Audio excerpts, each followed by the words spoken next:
Firecrackers are a symbol of gaiety. In China, their land of birth, no festivity or celebration is complete without firecrackers.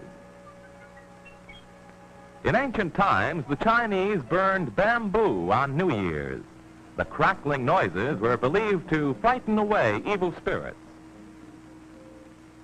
Since the discovery of gunpowder during the Sung Dynasty, explosives have been used in firecrackers. Firecrackers are roughly divided into three types: single explosion, double explosion, and multiple explosion. They are all made on the same principle. First, rough paper of straw fiber is cut to prepare for the containers of the explosives.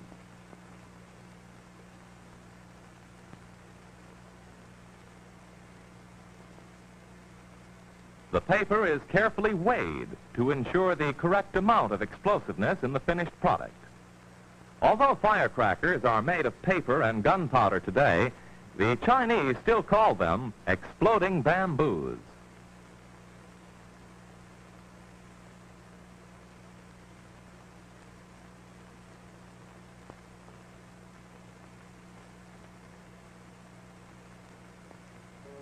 The containers for the explosives are made on a pulling bench, operated by hand. A skilled workman can produce several hundred tubes in one day on this bench.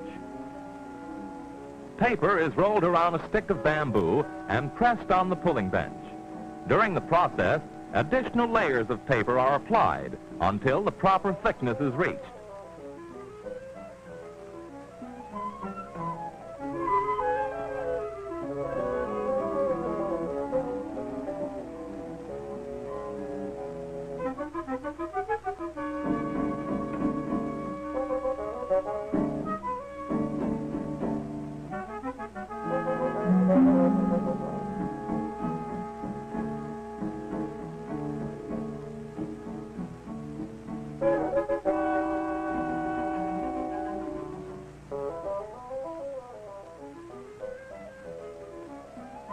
Finally, the bamboo core is removed, and the result is a hard, strong, hollow tube.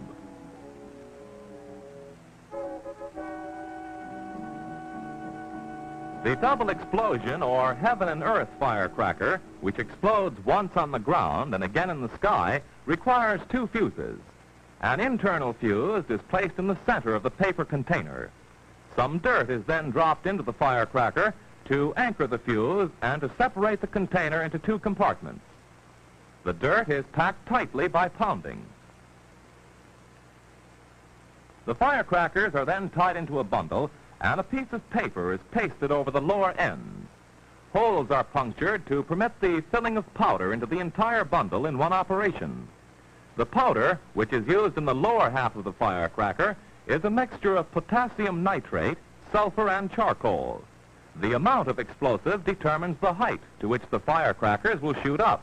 The more powder, naturally, the higher they'll go.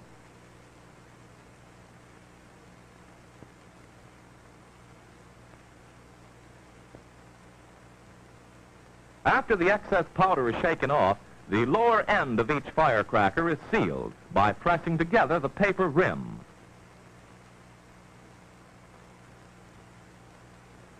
Then the firecrackers must be once again tied into a bundle, and the same operations repeated in order that the upper halves may also be filled with explosives.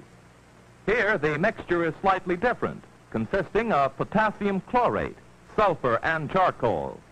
This powder will be exploded by the internal fuse when the firecrackers reach midair. Dirt is pounded in to prevent leakage.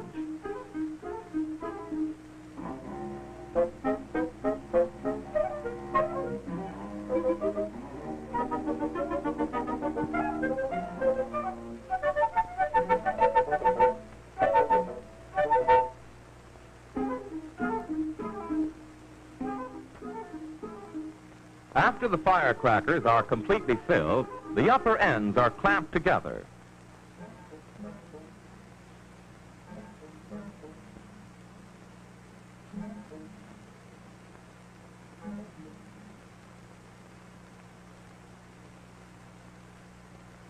Paper of various colors and designs are pasted on the outside for decorative effect. The designs often symbolize good luck or portray gods connected with festivals for which the firecrackers are made.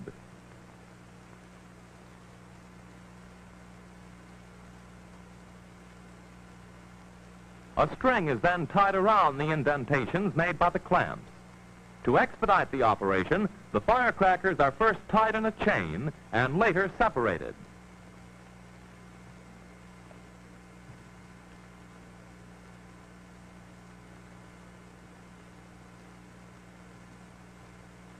On each firecracker, a small hole is punctured to allow the insertion of the external fuse. This is the fuse which sets off the initial explosion on the ground. After the fuse is inserted, the ends of the paper tube are trimmed, and the firecracker is completed.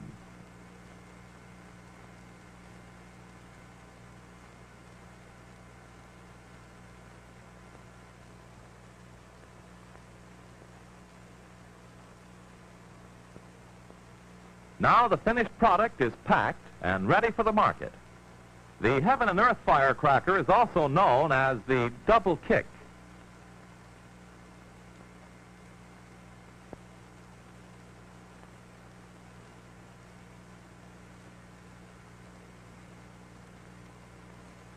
Chinese craftsmen also pride themselves on the making of fireworks. These larger cousins of the firecrackers are made for the eyes rather than the ears.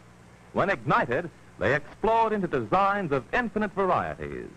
Some of the fanciest ones even illustrate legendary tales and portray immortal gods and fairies. Children all over the world like firecrackers and fireworks.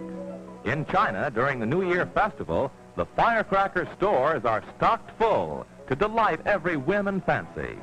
To every Chinese, the sound of the exploding bamboos means clearing away the past, scaring away the evil, and ushering in the new, the joyful, and the peaceful.